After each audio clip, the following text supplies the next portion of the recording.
What's up, everybody? Welcome to another Friday with Felipe. Check this out. The other day I went to the doctor's, and while I was sitting there, he walks in, and the first thing he says is, "Hey, dude, you're fat. You gotta lose some weight. On my scale, you're showing as obese." And that caught me completely off guard. Now, I get it, right? I don't have the best habits, and I do gotta lose some weight.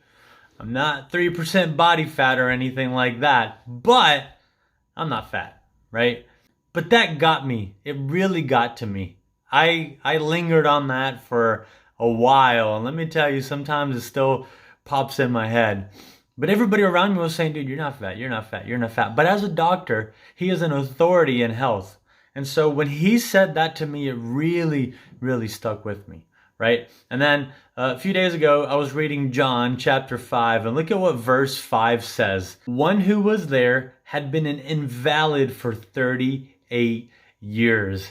And that stood out to me. Some say sick, lame. Some versions say, a paralytic man. But this version says invalid. And I can guarantee that for 38 years, people who probably were doctors and authorities in his life had called him invalid for a long time. And so he believed that lie. He believed what was said of him from others.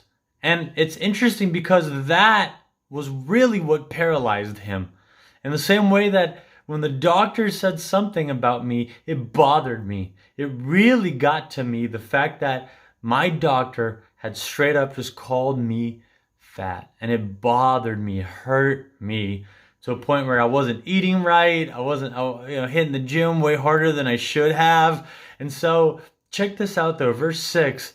When Jesus saw him lying there and learned that he had been in this condition for a long time, he asked him, "Do you want to get well?" And I love it because Jesus, then he goes on, and then, this guy makes up an excuse. In verse 8, Jesus says, "Get up, pick up your mat, and walk." Jesus looks straight up into this guy.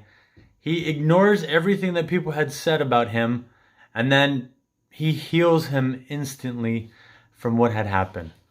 Now, like me, you have probably had situations where people said something about you that hurt you, but you took that identity on as if it were the truth for you. Jesus is telling you right now, do you want to be made well? And he doesn't want to hear your excuses. It doesn't matter what people have said. What matters is what Jesus Christ says about you. That's what matters. That's what counts. And what he says is, you are loved. You are fearfully and wonderfully made in the likeness and image of God. And regardless of where you've been, what you've gone through, he loves you.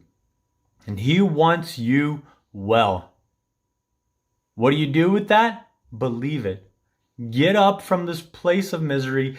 Get up from this place of lies and deceit and walk. And act on it.